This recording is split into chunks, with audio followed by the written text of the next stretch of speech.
네. 하나님께서 타락한 인간을 저주하신 게 아닌 게 여러분 성경 보면 보입니다.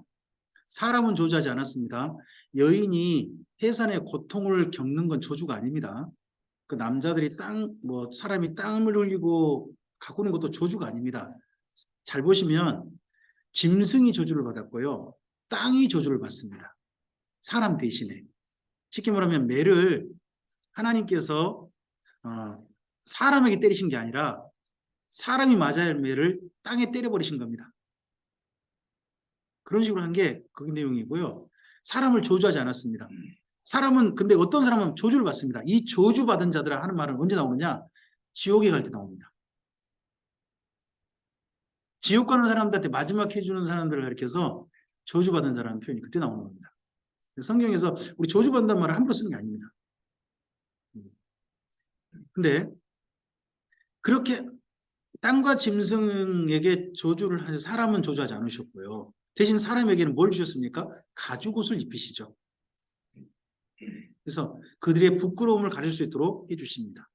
동산을 추방시킵니다. 왜 동산에 나가게 하십니까? 이유가 이렇습니다. 이들이 선악을 알게 된 상태에서 생명나무 열매도 먹을까봐 보내신다는 겁니다. 자, 선악을 알게 된 아담과 하와는 지금 죄인이죠. 죄인 아닙니까? 죄인인 상태에서 생명나무 열매를 먹게 되면 죄인인 상태로 영원히 사는 겁니다. 그럼 어떻게 됩니까? 쉽게 생각합시다. 죄인인 상태로 영원히 죽지 못하고 사는 곳이 어디입니까? 그럼 에덴 동산이 곧 지옥이 되어버리고 맙니다. 사람이 지옥을 경험하기 원치 않으셨습니다. 그래서 생명나무 있는 데서 쫓아내신 겁니다. 뭐 해결하고 오라는 거예요? 죄 문제 해결하고 오라는 겁니다. 그래서 죄의 문제가 예수님을 알면 완전히 해결된 사람들이 드디어 생명나무 열매를 만날 수 있습니다. 그게 요한계시록에 보면 새 예루살렘 성 아닙니다. 사람들을 사랑하셔서 쫓아내신 겁니다. 그러니까 쫓아낸 건 저주가 아닙니다. 징계인 건 맞습니다만은 이 징계 또한 사랑이셨습니다. 그리고 자녀를 주셔서 죽는 사람들이 그 다음 기회를 물려주셨죠.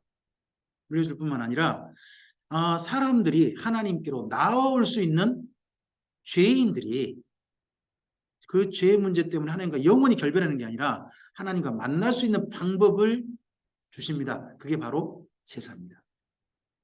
그래서 이 제사의 방법을 가장 먼저 가지고 하나님께 나갔을 사람이 아담이었을 거예요. 근데 그 아담 다음 있지 않습니까? 아담 다음에 가인과 아벨에서 이 또 제사가 또 갈라지죠. 아벨의 제사는 받으셨고요. 가인의 제사는 받지 않으셨습니다. 하나님께 복 받았다는 말은 하나님께 가까이 나아간다 하는 말 아닙니까? 뿐만 아니라 그로 경배한다는 말이고 하나님이 제사를 받으셨다는 말은 뭐냐 그러면요. 이런 겁니다. 바라봐 주셨다는 겁니다. 원래 말이 그런 말입니다. 연락하셨다는 뭔가 받고 좋아 이런 게 아니라 그 사람을 바라봐 주셨다는 겁니다. 이게 연락받습니다. 우리가 예배를 받으셨다는 말은 뭔 말이냐 그러면요.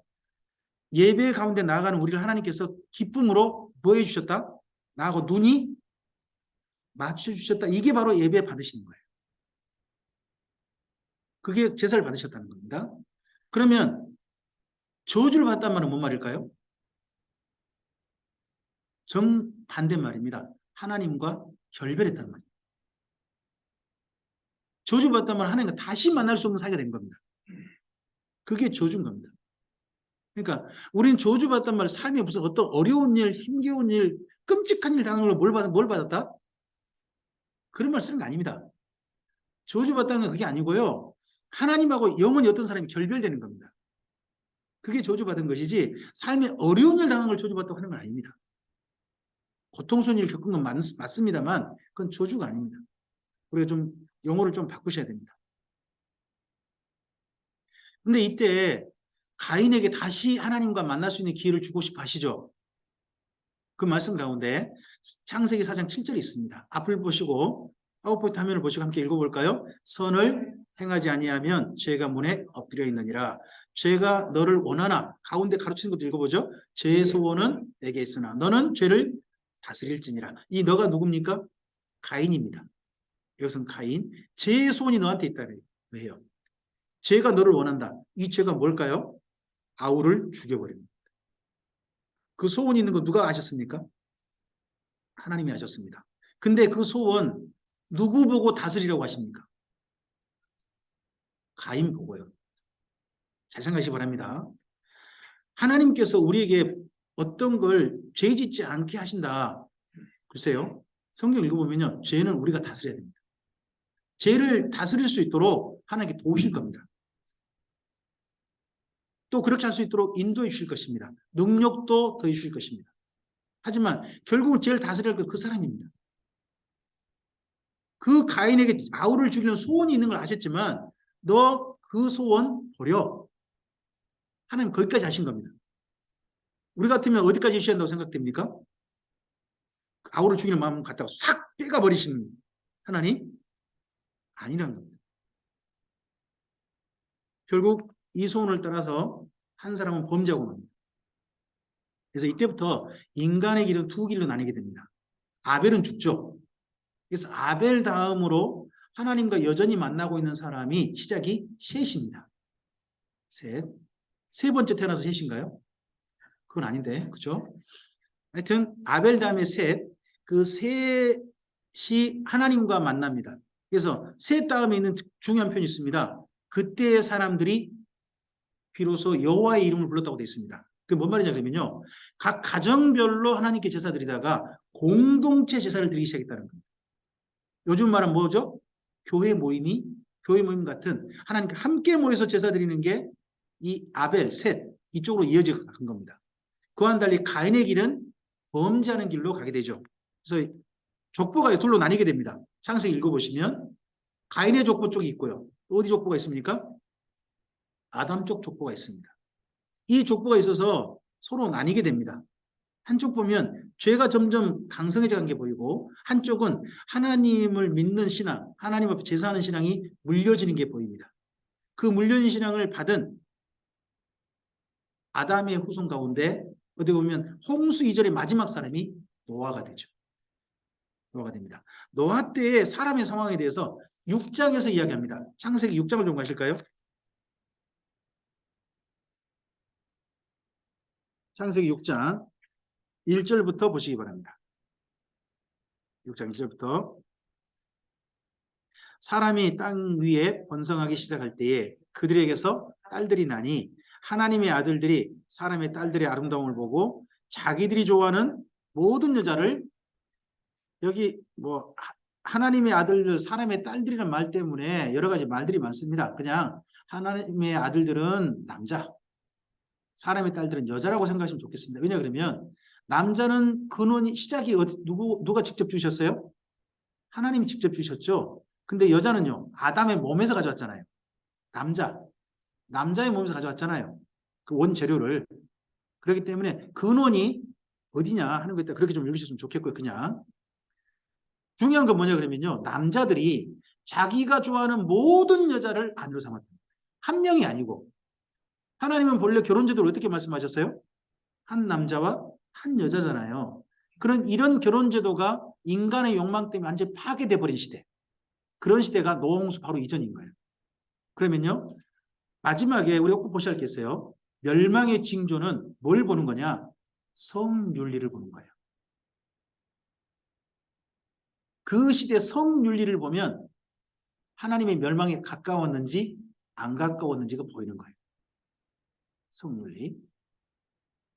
그리고 그 다음 3절입니다. 여호와께서 이르시되 나의 영이 영원히 사람과 함께 하지 아니하리니 이는 그들이 육신이 됨이라. 그러나 그들의 날은 120년이 되리라 하시니라. 그러고 난 다음에 그 땅에 네피림이 있었다 그러죠. 네피림. 이 네피림이라는 말은 거인 그런 말입니다. 자이언트. 근데 그런 말이기도 하지만요. 다른 말이 있습니다.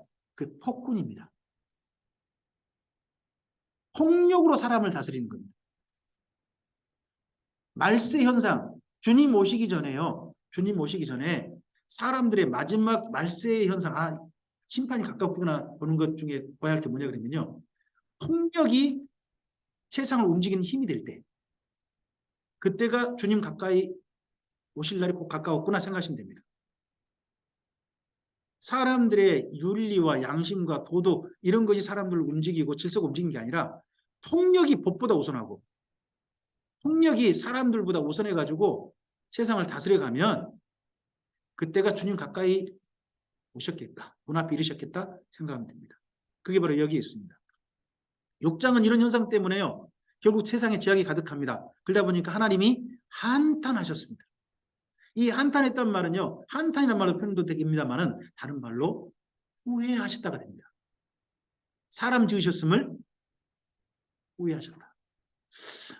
여러분 혹시 그래 본 적 있으십니까? 이제 우리 자매님들은 아직 결혼 안 한 분들 말고요.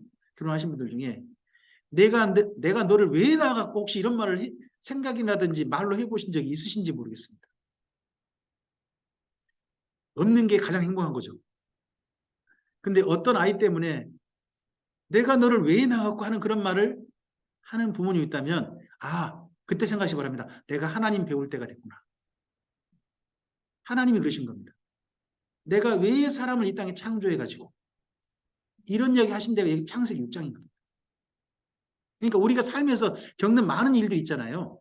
그런데 사실은 누구를 배울 수 있는 기회냐? 하나님을 배울 수 있는 기회입니다. 하나님도 우리와 같은 그런 감정, 그런 안타까움, 그런 후회, 한탄이가 다 하셨습니다. 네. 자, 이러한 인간들은 결국은요, 점점 보면 하나님의 한탄이 점점 타락해 갑니다. 타락의 일을 멈추지 않습니다. 지속적으로 타락해 갑니다. 아담 때부터 여기 노아 홍수 때까지 인류의 타락을 보면 점점 더 죄악이 커진가 봅니다. 여러분, 앞으로 인류 역사 속에 두 가지만 보면 된다고 생각합니다. 사랑이 커지느냐, 죄악이 커지느냐.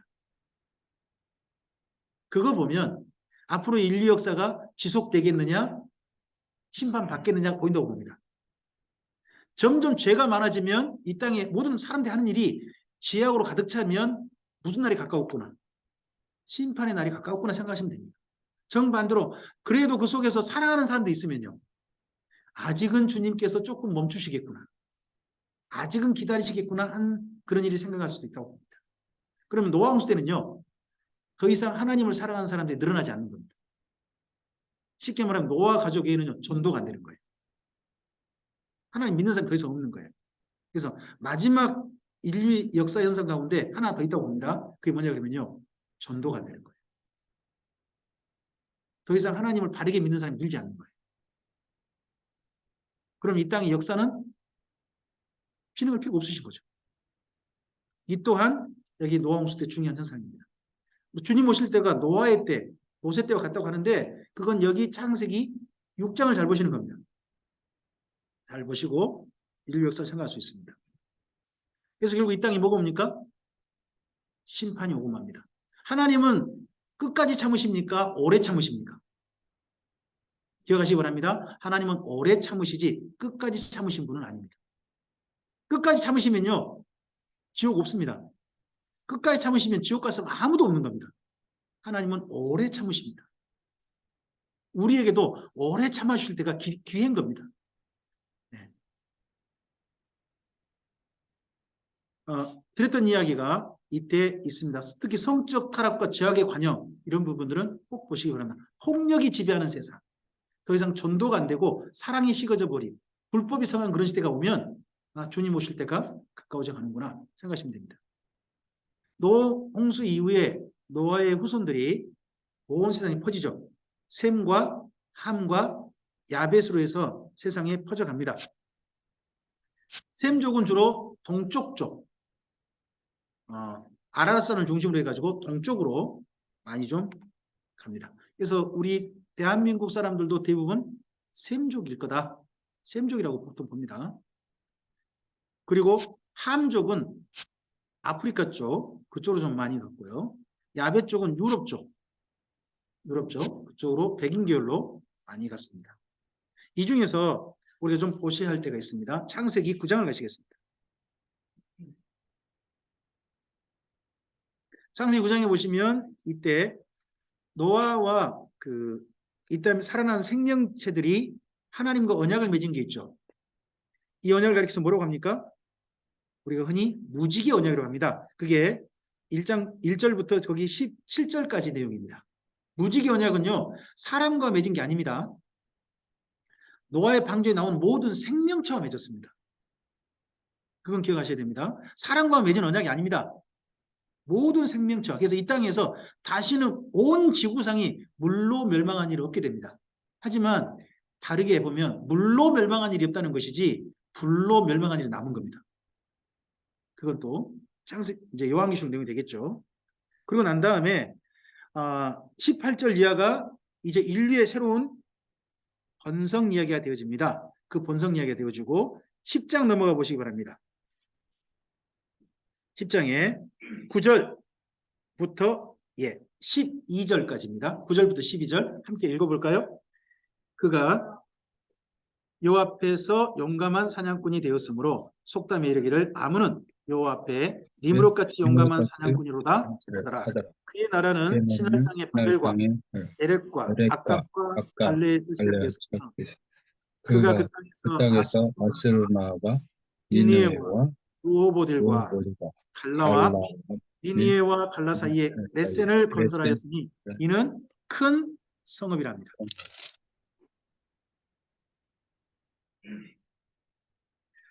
여러분 여기에 보면 니므롯은 여호와 앞에 용감한 사냥 그러잖아요. 이 앞에라는 단어가 파님이라는 단어인데요. 이 단어는 누구는 뭐 앞에 서다라는 마주보다는 단어 되지만요.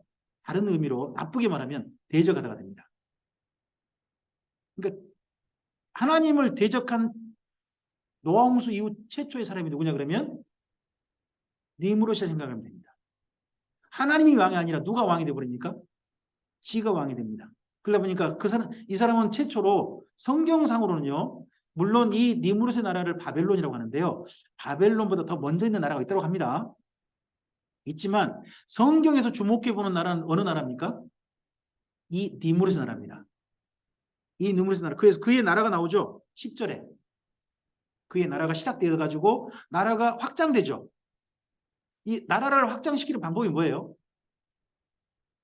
러시아가 자기 영역을 확장시키는 방법. 전쟁이죠.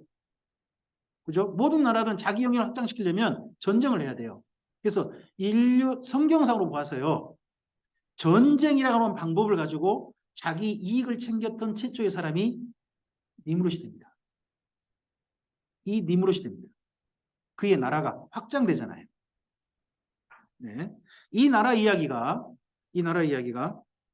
조금 달라집니다. 여러분 거기 10절을 잘 보시기 바랍니다. 10절을 보면 그의 나라는 어디에서 시작하죠? 어느 땅? 신할 땅의 바벨이죠. 이 바벨 이야기가 11장에 좀 더 자세하게 되는 겁니다. 11장 가보시기 바랍니다. 11장 1절부터 5절까지 읽습니다. 온 땅에 언어가 하나요 말이 하나였더라. 이에 그들이 동방으로 옮기다가 신할 평지를 만나 거기 거류하며 서로 말하되 자 벽돌을 만들어 견고히 굽자 하고 이에 벽돌 돌을 대신하며 역총으로 진리를 대신하고 또 말하되 자 성읍과 탑을 건설하여 그 탑 꼭대기를 하늘에 닿게 하여 우리 이름을 내고 온 지면에 흩어짐을 면하자 하였더니 여호와께서 사람들이 건설하는 그 성읍과 탑을 보려고 내려오시도록 합니다. 여기 이 성읍과 탑이 건설된 장소가 어디예요? 신할 평지죠. 앞서서 10장에 신할 땅이 있었잖아요. 신할 평지. 그 땅에다가 두 가지를 건설했대요. 뭐요? 성과 탑이죠. 이 탑은요. 뭐냐 그러면 종교시설이에요. 종교시설입니다. 그러니까 최초로 우상 종교를 만든 성경상으로 주목해보고 있는 나라가 어느 나라냐 그러면 니므롯의 나라인 겁니다. 이 신앙을 가르쳐서 흔히 이렇게 말합니다. 바벨론 신앙이라고 해요. 성경은 우상 종교의 출발점으로 여기 니므롯의 나라를 주목해 봅니다. 사람을 신으로 만든 겁니다.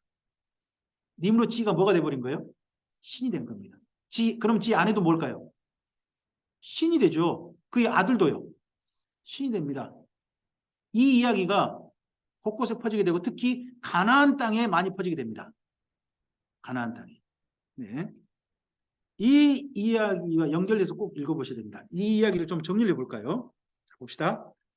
이랬을 때 하나님께서 이런 말씀하셨습니다. 방금 우리 5절까지 읽었는데 6절 말씀입니다. 파워포인트 장면 함께 읽어볼까요? 여호와께서 이르시되 이 무리가 한 족속이요 언어도 하나이므로 이같이 시작하였으니 이후로는 그 하고자 하는 일을 막을 수? 그 하고자 하는 일이 뭐죠? 성을 먼저 만드는 거예요. 자기들의 성을 만드는 거죠. 그리고 또 뭘 쌓아요?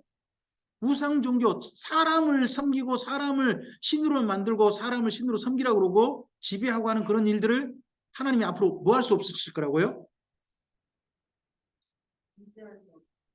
하나님 막을 수 없을 거라고 이해하시죠? 하나님 전능하신 하나님 맞아요? 아, 근데 왜 막을 수 없다고 그러세요? 이게 뭐냐 그러면요. 얘들을 키워보면 안 돼요. 아빠가 강해요? 아기가 강해요? 아빠는요, 아기가 보기에 마징가제트 같아요. 옛날 제 시대 이야기로 하면. 근데요, 아빠하고 아들하고요, 집안에서 싸워요. 이압 해요. 그럼 누가 이겨요? 아들이 이겨요. 아버지가 이긴 적이 없어요. 아빠가 쓰러져줘야 되죠. 그죠? 가게 식당에서요, 아이하고 엄마하고 서로 자기 먹고 싶은 거 갖고 다퉈요. 그러면 누가 이겨요? 힘은 누가 센데? 왜 그렇죠? 그 왜 그러냐면요. 사랑하니까 그런 거예요. 그 아이를 부모님이 사랑하니까, 그 아이를 엄마가 사랑하니까 그 아이를 이길 수가 없는 거예요. 그게 안 좋은 줄 알아요. 안 좋은 줄 알지만 그걸 이기지 못해요. 누가 원하니까? 내 사랑하는 자식이 원하니까. 바로 이게 여기 하나님의 말씀이에요. 하나님의 능력이 부족해서 그러신 게 아니에요. 하나님 전능하세요. 근데 전능하신 하나님이요. 누구를 사랑하세요? 이 사람들을 사랑하세요. 이 죄 짓고 있는 사람들을 사랑하시는 거예요. 그래서 그대로 뒀다가는 이 죄를 더 이상 막을 수가 없겠는 거예요. 막지 못하면 인류는 어떻게 될까요? 바로 또 멸망하고 말 거예요. 그래서 하나님께서요. 사람들을 죽이고 싶지 않으신 거예요. 멸망시키고 싶지 않으신 거예요. 그러니까 하나님이 쓰실 수 있는 방법이 뭐예요? 흩어버리시는 거예요. 그게 여기 바벨탑 사건이죠. 바벨이라는 말은요. 이 니무롯의 나라, 그 나라 말로는요. 신의 문이란 뜻이래요. 신을 만나는 문? 그런 뜻이래요. 근데요. 히브리 말로는요. 똑같은 발음이 되는데 히브리 말로는 혼자 이런 의미래요. 그러니까 신의 문이라 불리는 그 바벨을 갖다가 이스라엘 민족이 조금 뭐라 할까요? 이렇게 표현할게요. 비아냥거린 거예요. 지는 신의 문이라고 그러지만 사실은 사람들 혼잡하게 만든 거야. 이런 식으로 그런 식으로 어감을 똑같은 말을 가지고 표현만 같으니까 그걸 가지고 좀 다른 뜻으로 이야기한 거죠. 자, 이때 니무롯의 나라를 좀 보셔야 돼요. 앞을 좀 보실까요? 여러분이 함께 읽으시는 거예요. 1번 읽어주세요. 성경 속 인간 최초의 나라. 성경 속에서 인간 최초의 나라예요. 이 나라를 주목해 보라는 거예요. 왜요? 이게 앞으로 사탄의 역사 가운데 가장 중요한 역사거든요. 이게 언제까지 가요? 요한계시록까지 가요. 그리고 꼭 주목해 보셔야 돼요. 두 번째, 2번 읽습니다. 신화와 우상숭배의 나라입니다. 세 번째입니다. 그들의 세상을 꿈꿨습니다. 자기들의 세상. 하나님의 세상이 아닙니다. 자기들의 세상을 꿈꾸죠. 그 다음에 네 번째 읽습니다. 전쟁과 정복을 시작한 나라입니다. 다섯 번째입니다. 사탄이 배후에 있었던 나라라고 우리가 알고 있습니다. 그래서 성경에서 말하고 있는 니무롯의 나라, 이 바벨론은 꼭 기억하셔야 됩니다. 이 이야기를 가지고 어디까지 간다? 요한계시록까지 간다. 하는 것을 기억하고 보시는 겁니다. 이러한 사람들만 있는 거 아닙니다. 흩어놓고 보니까 그 중에서 하나님께서 정말 만나실 만한 사람이 있는 겁니다. 사탄의 사람들이 여기에 이제 니무롯의 이야기인데 이 부분들은 여러분이 또 읽어보시면 될 것 같습니다. 이 사탄의 길은요, 어둠의 길이고 미혹의 길입니다. 인류를 이쪽으로 끌고 가죠. 이들이 주로 내세우는 건 욕심입니다. 사람들 욕심. 그 다음에 공포, 두려움을 사람들로 하여금 두려움 때문에 엉뚱한 일을 벌이게 합니다. 이걸 뭐 채찍과 당근이라 그럽니까? 그리고 거짓 종교와 세상을 가지고 세상을 움직이려고 합니다. 그와는 다른 하나님의 길이 있습니다. 이를 가리켜서 우리가 구속사라고 하죠. 이러한 사람들을 구원하셔서 하나님께로, 하나님 안에 있는 세상으로 부르는 방법이 있습니다. 하나님 세상을, 이 세상을 떠납니다. 사람들이 떠나지만 그러한 떠나는 사람들 속에서도요, 하나님의 사랑이 있음을 봅니다. 바벨 탑을 쌓은 사람들을 죽이지 않고 흩으셨습니다. 살 수 있는 기회를 주신 겁니다. 그리고 그렇게 흩으다 보니까 하나님을 그 속에서 진실하게 찾는 사람이 보인 겁니다. 그 사람이 누굽니까? 아브라함이고, 또 그 당시 또 한 사람이 있다면 욥이 있다는 겁니다. 그래서 성경은 이 중에서 누구의 길을 쫓아갑니까?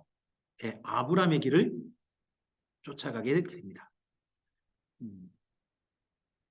창세기 12장부터 이제 50장까지는요. 이러한 하나님께서 만나신 사람, 만나고 싶은 사람을 소개합니다. 나 이런 사람 만나고 싶어 하는 이야기가 창세기 12장부터 50장입니다.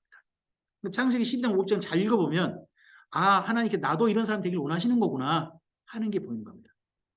이런 사람 만나고 싶다고 하신 거니까 첫째가 누구라고요? 아브라함. 그리고 또 누구예요? 이삭이 있습니다. 그리고요, 야곱이 있죠. 또 한 사람 있다면요, 요셉이 있습니다.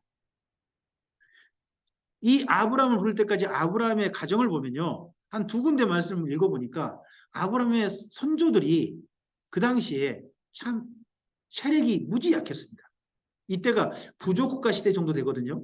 부족국가 시대는요, 정복하고 누군가를 다스려버리고 지배하는 그런 시대입니다. 그럼 힘이 약하면요, 다른 부족에게 잡아먹힙니다. 힘이 약해요. 그럼 시간이 지나면 지날수록요, 아브라함의 함께한 무리들은요, 소멸되고 말 겁니다. 충분히 그럴 만한 데였습니다. 신명기 7장 7절을 봐도 그러고요. 신명기 26장 5절을 봐도 그렇습니다. 특히 신명기 26장 5절 보면요, 노란색이 났잖아요. 내 조상은 유리하는 아람 사람으로서 그러잖아요. 아브라함의 조상은요, 아람이 아닙니다. 아르박삿이라고 해요. 아르박삿이 진짜 조상이에요. 근데 아르박삿은 아람의 형이에요. 근데 아르박삿은 세력이 무지 약하고요, 아람은 세력이 커요.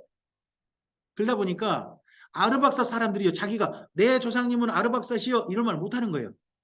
대신에 자꾸 누구 이름을 빌려요? 아람 이름을 빌리는 거예요.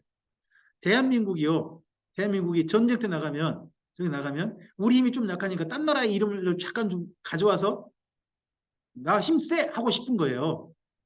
대한민국 사람들이. 어느 나라 특별히 가져와요? 미국이죠. 그렇지 않습니까? 아, 그런 우리나라에 이제 북한은 저 중국, 러시아 이쪽 해보려고 했더니 자꾸 저 딴짓거리 하고 자기가 안 맞으니까 이제 그게 뭐라고 합니까? 나 핵폭탄 있어? 이러고 있는 겁니다. 지금. 서로 지금 뭔가 힘을 내세운 거 있잖아요. 근데 여기 이 아브라함의 선조들도 힘이 없으니까 다른 자기 형제의 위세를 가져와 가지고 나 무시하지 마. 그랬던 사람들이란 겁니다. 참 안타깝죠. 이 아브라함 맨 처음에 고향이 어디냐가 많은 사람들이 좀 논란이 됩니다. 아브라함의 고향은 하란입니다. 바다나라며 불리기도 하고요. 그곳에 살리 우르파가 있습니다. 이곳이 아브라함이 태어난 곳이라고 보입니다. 그곳에 가면 살리 우르파에 가면 아브라함이 태어났다고 하는 탄생 동굴이 있습니다. 아브라함의 고향은 갈대 우르가 아닙니다. 갈대 우르는 뭡니까 그러면? 갈대 우르는 직장 잡은 거. 저는 전라남도 고흥에 있는 소록도 너머에 있는 거금도라는 섬이 제 고향입니다. 거기가 제 고향이지만 저는 지금 이제 광주에서 살고 있는 거죠. 그러니까 똑같이 아브라함의 경우로 말하면 아브라함은 살리 우르파에 태어났지만 일하는 곳은 어디였다? 갈대아 우르였다. 이렇게 생각하시면 됩니다. 물론 갈대아 우르에 태어난 아브라함의 동생이 있습니다. 그 사람이 아마도 하란이었던 것 같습니다. 하란의 고향은 갈대아 우르로 되어 있습니다. 아버지가 하란을 떠나서 거기 가다 보니까 데라가 자기 고향 생각나가지고 얘가 태어났는데 이름을 일부러 하란이라고 붙였던 것 같습니다. 이 갈대아 우르는 지구라트라고 하는 아까 봤죠? 탑이죠, 탑. 그게 지구라트입니다. 피라미드라든지 지구라든지 이게 전부 다 탑이죠. 종교용 건물입니다. 종교용 건물이 지금도 남아있는 유명한 곳이고요. 이곳에 달신을 크게 섬겼다고 달신을. 이곳에서 다시 하란으로 돌아오죠. 이 하란에는요, 건물이 독특해요. 지붕이 이렇게 삼각처럼 이렇게 뾰족뾰족했는데 이런 곳이 있다고 합니다. 이곳에서 하란에 살지 않고 하나님의 말씀을 받들어 가지고 그가 가나안 땅을 오게 되죠. 우리 창세기 12장 1절로 가겠습니다. 1절부터 우리 4절까지 함께 읽습니다. 여호와께서 아브라함에게 이르시되 너는 너의 고향과 친척과 아버지 집을 떠나 내가 내게 보여줄 땅으로 가라. 내가 너를 큰 민족을 이루고 내게 복을 주어 내 이름을 창대하게 하리니 너는 복이 될지라. 너를 축복하는 자에게는 내가 복을 내리고 너를 저주하는 자에게는 내가 저주하리니 땅의 모든 족속이 너로 말미암아 복을 얻을 것이라 하신지라. 이에 아브라함이 여호와의 말씀을 따라갔고 롯도 그와 함께 갔으며 아브라함이 하란을 떠날 때에 75세였더라. 갈대아 우르에서 떠날 때는 나이가 밝혀지지 않았지만 아버지와 함께 하란에 왔다가 하란에서 다시 떠날 때 나이는 75세로 되어 있습니다. 이곳에 떠나서 어디로 갔어요? 갈 바를 알지 못하고 갔다고 그러죠. 근데 갈 바를 알지 못하고 갔다고 하지만 가나안 땅으로 갑니다.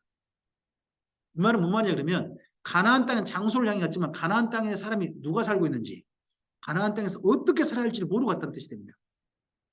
쉽게 말하면 몸뚱아리만 가나안 땅 간 겁니다. 그래서 가장 도착한 곳이 어디냐 그러면 세겜입니다. 세겜. 세겜은 이렇게 지금도 굉장히 유명한 성지 중에 하나입니다. 세겜에 있는 두 산이 있어요. 그리심산과 에발산입니다. 그리고 이 세겜은 신약 성경에 보면 아마도 수가라 불린 것 같습니다. 수가. 수가는 어떤 곳입니까? 예수님께서 우물가 여인과 만났던 곳이죠. 네. 거기가 여기 세겜이라고 생각하시면 됩니다. 세겜. 네. 이 세겜 이후로 아브라함의 삶이 멈춘 게 아니라 계속 떠돕니다. 아브라함은요 100년 동안 가나안 땅에 살게 되는데 정착을 주로 못했습니다. 계속 떠돌았습니다. 그래서 아브라함이 만약에 호적 초본을 하잖아요. 2장 석장 할 겁니다. 목사님들 보면 호적 초본 떼면 한 장 하신 분 없죠? 저도 2장 가요. 이사한 데가 그만큼 많다는 이야기죠. 하는데 아브라함도 이사한 데가 굉장히 많습니다. 그래서 그곳에서 밑에 베델로 해가지고 지금 이렇게 유적지만 남아 있습니다. 그 다음 헤브론까지 가는 길입니다.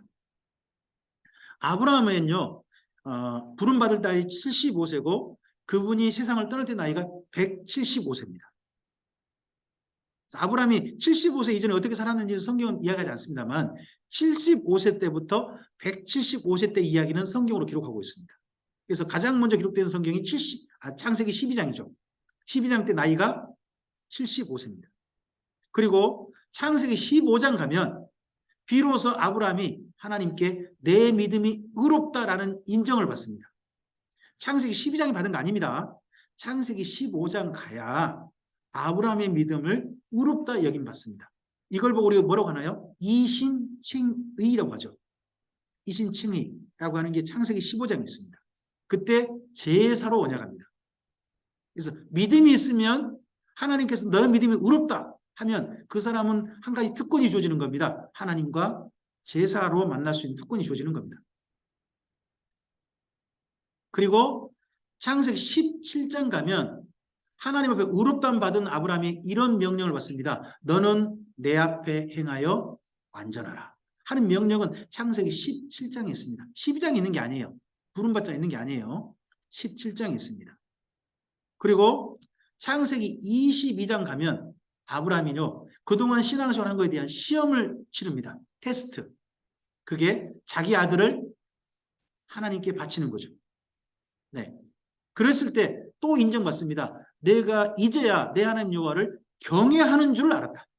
그래서 아브라함의 그 삶의 여정을 보면 몇 가지 한 이 4가지 표현을 좀 주목해 보셔야 됩니다. 첫째, 가장 처음 창세기 12장에서는요 순종을 보셔야 됩니다. 하나님 말씀을 따라 뭐 했다고요? 순종했다는 겁니다. 그리고 믿음이 의롭다 할 때는 그에게 뭐가 중요합니까? 제사. 저는 이렇게 생각합니다. 어느 날 예배 드리는 내가 달라졌다. 예전엔 예배를 받는데 어느 날 보니까 내가 예배를 드리고 있더라. 한다면 예배가 달라진 거죠, 내게. 그게 바로 창세기 15장 정도 됐다 하시면 될 것 같고요. 그리고 할례입니다. 할례는 이스라엘 민족이 완전히 구별된 표징이었습니다. 이제는요, 우리는 할례가 아니라 세례를 받습니다. 세례를 받지만 세상 사람들과 믿지 않는 사람들과 구별되는 내 삶이 있어야 됩니다. 구별되는 중요한 증거가 있어야 돼요. 이스라엘 민족이 할례입니다. 우리는 할례는 안 받잖아요. 다른 증거가 있어야 됩니다. 그게 거룩한 삶입니다. 증거가 있어야 돼요. 그리고 뭐예요? 결국 이러한 삶은 마지막 하나님께 이 인정받아야 됩니다. 너의 이 모든 삶은 하나님을 사랑함이었다. 경외죠. 경외가 다른 말 아니죠. 하나님을 사랑한다는 뜻입니다. 이런 걸로 인정받아서 아브라함의 삶이 결국 창세기 24장 가면 범사의 복을 받다는 겁니다. 범사가 잘 됐단 말이 아닙니다. 범사에 무슨 일을 만나도 하나님 앞에 무릎을 꿇을 수 있었다 하는 게 아브라함의 신앙 성장 과정입니다. 이런 아브라함은요, 우리에게 믿음의 조상입니다. 믿음의 모범이거든요. 그래서 아브라함의 믿음에 있어서 중요한 9가지는 기억했으면 좋겠어요. 아브라함 보고 우리 자꾸 믿음의 조상 하는데 그분의 삶을 본받으려고 하지 않는 분이 의외로 많아요. 이 9가지는 우리가 정말 본받아야 될 중요한 믿음의 내용입니다. 첫 번째, 이분은 결단하죠. 주님 말씀도 결단하고 가나안 땅으로 가고 다시는 뒤돌아서지 않습니다. 여러분 그런 노래 부르죠? 뒤돌아서지 않겠네. 뭐 그런 노래 부르잖아요. 정말 그렇게 한 겁니다. 그리고 하나님께 제사 드렸습니다. 그분은 가나안 땅의 하나님의 선교사였습니다. 그분은 기업가였습니다. 근데 기업을 확장시킨 사람이 아니라 사람들을 먹여 살리는 기업을 이루었습니다. 그리고 이웃사랑이 있습니다. 이분에게 약점이 있었어요. 거기에 굴러온 돌이다 보니까 자기 아내를 아내라고 말하지 못해요. 누이라고 해요, 자꾸. 그것도 사실이긴 하지만 그런 소름이 있었어요. 근데 그거 극복해야 됩니다. 그리고 하나님께 11조를 성경상에 드린 최초의 인물이 아브라함이 되고요. 이분은 인간관계를 우선합니다. 물질보다, 이익보다 사람을 더 우선합니다. 자기 조카 롯과 서로 다툴 때 조카 롯과 관계를 훼손하지 않기 위해서 조카 롯에게 너희 이익대로 가라. 내가 차라리 손해보마. 했던 사람이 아브라함입니다. 그리고 그분의 인생길, 이분의 믿음의 길, 100년의 길이 우리에게 모범이 된 겁니다. 우리가 보고 이 길 따라오라고 하나님께서 보여주신 이야기가 바로 아브라함 이야기입니다. 12장부터 24장까지 잘 읽어보시면서 이런 아브라함의 길을 우리가 좀 정말 발견했으면 좋겠습니다. 여기가 부엘세바입니다. 제가 지금 세겜하고 부엘세바를 해놨는데요. 아브라함이 가나안 땅 와서 첫 번째 제사를 드린 장소가 세겜입니다. 근데 아브라함이 100년 시간 동안 가장 오래 머물렀던 땅이 어디냐 그러면 부엘세바입니다. 여기 보시면 세겜하고 부엘세바 사이에 길이 보이죠? 이 길을 가리켜서 족장의 길 그럽니다. 이 길은요, 사람이 많이 다닐까요? 적게 다닐까요? 적게 다닙니다. 이유가 뭘까요? 험한 산지길이에요. 그러니까 사람이 주로 안 다니는 그런 길만 오갔습니다. 많이 안 사는 곳. 그런 것만 오가면서 이분이 주로 살았습니다. 이 해변에는 굉장히 땅이 좋아요. 근데 여기는 강력한 민족이 살고 있고 비아마르사라고 해가지고 그리고 이쪽 길은 또 다른 쪽 족속이 차지하고 있어요. 그래서 이 가나안 땅을 떠나자다 보니까 세겜하고 부엘세바 사이에서만 왔다 갔다 하는 그런 삶을 살았습니다. 그 중에 부엘세바 맨 밑에 보이시죠? 맨 밑에 있는 거긴데 거기가 광야 바로 옆입니다. 물도 별로 없어요. 거기 가면 아브라함의 우물과 물 저장소가 있다고 합니다. 제가 여기 아직 못 가봤습니다. 언젠가 한번 가보고 싶은 곳이 저는 가나안 중부하고 남부를 못 가봤거든요. 갈릴리 그쪽 위쪽으로는 가봤는데 여기를 못 가봤어요. 근데 여기 물 저장소를 가보면 이 물 저장소가 50m가 넘는데요. 근데 이 물 저장소에 물을 누가 길르러 갈까요? 저 아래가 물이 살짝 고여 있는 거예요. 그 물을 누가 기르러 가요? 여인들이요. 여인들이 물 길러 가는 거예요. 여러분 성경 속에 혹시 그 리브가가 물 길러 온 거 기억나세요? 아브라함의 그 종과 만났던 장소 있잖아요. 그때 그 하란에도요. 아마도 물 저장소일 거라고 봐요. 우리나라 우물이 아닌 거예요. 그러면 리브가가 물을 뜨려면 어떻게 될까요? 저 밑에까지 물동이 일고 갔다가 올라와야 되는 거예요. 그런 한 번이 아니라 몇 번이나 하는 거죠. 한 사람에게도 물 주고 낙타들한테도 물 주죠. 그럼 리브가가요. 낯선 손님 처음 본 사람이잖아요. 처음 본 손님한테 그렇게 사랑을 베푼 거예요. 그 사랑을 보고 다메섹 사람 엘리에셀 같은데 그 아브라함의 종이 보고 이야 저 아가씨 진짜 사람이다. 외모가 중요한 게 아니라 정말 손님을 대하는 마음이 정말 좋다. 그래서 일부러 물어보죠. 아가씨 누집 기슈요? 누집 딸이요? 라고 물어보니까 아브라함하고 마침 친족집이란 말이죠. 얼마나 하나님께 찬송했다는 거 아닙니까? 이런 곳이 여기 있습니다. 나중에 이런 비슷하게 또 읽어볼 만한 곳이 세겜 수가성에 우물가에 있지 않습니까? 거기도 이럴 가능성이 있다고 봅니다. 이럴 가능성. 그리고 창세기 읽어보면 아브라함이 에셀 나무를 심었다고 합니다. 에셀 나무란 나무는요. 이제 보시는 이런 나무인데요. 이게 물이 없는 곳에서도 살아있는 나무라고 합니다. 그래서 광야라는 이쪽 지역에다가 살고 있고요. 이 밑에는 이게 가시나무가 아니거든요. 일반 나무예요. 그러다 보니까 이 그늘 밑에서 뜨거운 햇빛을 피할 수 있는 거예요. 그러다 보니까 아브라함이 간 데마다 에셀 나무를 심고 거기서 하나님의 이름을 불렀다고 나옵니다. 그늘을 어떻게 보면 햇빛을 피할 수 있는 그늘을 만들기 위해서 나무를 심었다 하는 게 있습니다. 이런 아브라함의 신앙을 물려받은 사람이 누굽니까? 이삭입니다. 이삭은 아브라함이 100세가 됐을 때 얻은 아들이죠. 네. 아브라함이 이때 하나님께서 나타나셔가지고 명년 이맘때 내년 이맘때 내게 아들을 주리라 하셨더니 아브라함이 그 말씀 듣고 속으로 좋아했습니까? 웃었습니까? 그 웃었다는 말이요. 짜크입니다. 짜크라는 말은요. 웃다라는 말이에요. 근데 웃다는 말도 여러 가지 의미가 여러 가지 웃음이 있잖아요. 근데 이 짜크란 말은요. 코로 웃답니다. 코로 웃다. 여러분 코로 웃단 말 방금 하시네요. 그렇게 웃은 거예요. 어떨 때 그렇게 웃어요? 어이없을 때. 저 참 실없는 소리구만. 뭔 저런 농담을 할 때 코로 웃잖아요. 그게 쫙 크겠다는 거예요. 하나님께서 그때는 한 말씀하고 넘어가셨어요. 그러다가 이 집에 하나님께서 일부러 찾아오셨죠. 천사 둘과 함께 나그네로 찾아오셨잖아요. 찾아오셔가지고 아브라함이 나그네를 대접해가지고 안에서 이제 먹거리를 대접하고 그러고 있는데 밖에서 마치 음식을 누가 준비하고 있었냐 그러면 그 안에 사라가 준비하고 있었죠. 준비하고 있었는데 명년 이맘때 아들이 있을 거야 라고 또 이야기하시죠. 그랬더니 안에 이제 또 누가 또 웃었어요? 사라가 밖에서 음식 준비하다가 웃었대요. 그 웃었다는 말도 짜크예요. 그 아내도 어떻게 웃은 거예요? 네, 코로 웃었죠.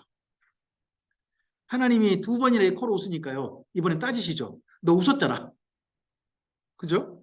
그랬더니 또 뭐 사라는 저 안 웃었는데 웃었잖아. 기어이 막 따지시고 그러시면서 너 아이 태어나면 뭐라고 이름 지어라. 이삭이라 이츠하크라고 그러죠.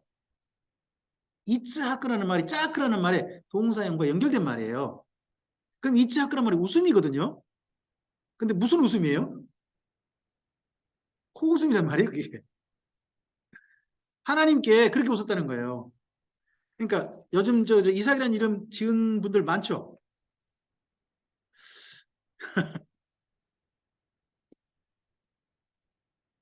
글쎄 그분들 보고 제가 코로 웃으면 좀 곤란하겠죠. 근데 성경에 원래 이츠하크라는 말은 코웃음이라는 것도 좀 이해하시기 바랍니다. 그런 것에 대해서 기억하라는 거예요. 근데 생각해 보세요. 아브라함과 사라가 자기 아이한테 코웃음 이런 이름의 이런 뜻의 이름을 지어주고 싶었을까요? 아니었을지 모릅니다. 하지만 누가라고 하시니까 뿐만 하나 더 자기들은 하나님이 그 하실 일에 대해서 뭐 했다고요? 코로 웃었다는 거예요. 그런 우리한테 선물로 주신 이가 누구다? 너다. 너는 그래서 평생에 하나님이 어떤 일을 너한테 하신다 할지라도 코로 웃지 마라 하는 그런 의미도 있었을 것 같아요. 그리고 혹시나 사람들이 너를 비웃거나 하면, 너희를 방해하면 너는 어떻게 하고 지나가라? 코로 한번 웃고 지나가 그냥. 그런 의미로 이름을 주는 것 같습니다. 근데요, 그런 이름 지어주니까 누가 그 이름 갖고 놀려댈까요? 그의 형 이스마엘이 젖을 떼 가지고 큰 잔치를 벌였을 때 희롱했다고 나오죠. 뭘 갖고 희롱했겠어요? 이름이었겠죠. 본래 자칫하면 어릴 때 조기 교육이 잘못될 수 있습니다. 그러니까 그냥 하갈하고 이스마엘은 떠나보내고 그렇게 해서 교육하는 내용이 그렇게 나오긴 하죠. 근데 여기 이삭의 이야기가요. 놀랍게도 성경상에 이 네 사람 이야기 가운데 아브라함, 이삭, 야곱, 요셉 가운데 제일 짧아요. 근데 제일 오래 살아요. 아브라함이 175세, 이삭은 무려 180세예요. 더더구나 가나안 땅에서 180년 보낸 사람이 누구냐 그러면 이삭이죠. 180년을 살아요.